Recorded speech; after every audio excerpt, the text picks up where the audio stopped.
I'd like to invite to the stage Mr. Patrick Taylor from the Toronto Jazz Festival, the TD Toronto Jazz Festival co-founder, and please Anne Page, wife of Jim Galloway. I would like, obviously, you to take this in his name. That's the Oscar Peterson Award.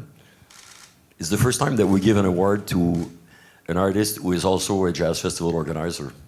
So I feel pretty, this is pretty special for an occasion, and I think it's very well deserved because the Oscar Peterson Award normally goes to a Canadian musician of renown, which Jim was obviously, and on top of that is his mission, his involvement into jazz in the Toronto scene and all of the Canadian scene, and then the rest of the world because he traveled a lot, makes him, I think, very deserving of this trophy.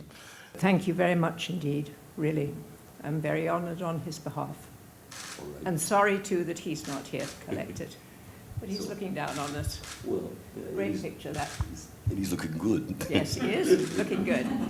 Is there something that for you that comes to mind immediately, like the crowning moments of his professional musician life, or is there something that really stands out for you? I think the one thing which gets repeated quite often and which was so important to Jim was, because he played from his heart, he always felt that he wanted his audience to go away feeling happier than when they arrived, and I think that he accomplished that most of the time. When I look at that picture, that reflects what Andre said originally. Jim's presence came through in his music as well. Yep. One thing that always struck me was his sense of humor.